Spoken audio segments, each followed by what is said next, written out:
Mi imamo daleke konce, odnosno duge kontakte sa Grčkom pravoslavnom crkvom. Ona je i prva crkva koja je priznala autokefalnost Crnogorske pravoslavne crkve. Možda to obični ljudi, narod, ne znaju zato, ali ja sam vam donio dokumentaciju ovdje koju možete pročitati i vidjeti da je to istina.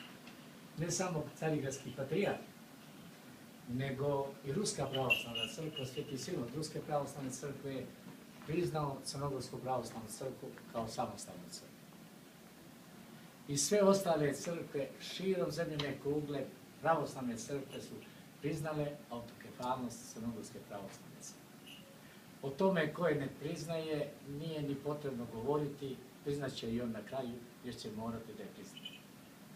Zato se nadam da ćete i vi i vaša sloga ovdje koju ste formirali i osnovali, dakle, dijasporu Crnogoraca i opštinu Crnogorske pravoslavne crkve, gdje ćete zajednički kao ljudi naći se i donositi velike i bogami važne odluke pred ovom zemljom, gdje ste njihovi građani i koji poštujete zakon ove države. Mislim da ćete dobiti sve ono što želite ukoliko budete dobro, pametno, inteligentno i lijepo rekli ono sve što pripada Crnoj Gori i Crnogorskoj pravoslavnoj crkvi. Služite s istinom kao i do sada i istina će na kraju da pobjedi. Mi polako vraćamo crkve i manastir u Crnoj Gori i mislim da ćemo i ovo sve što je preostalo vratiti.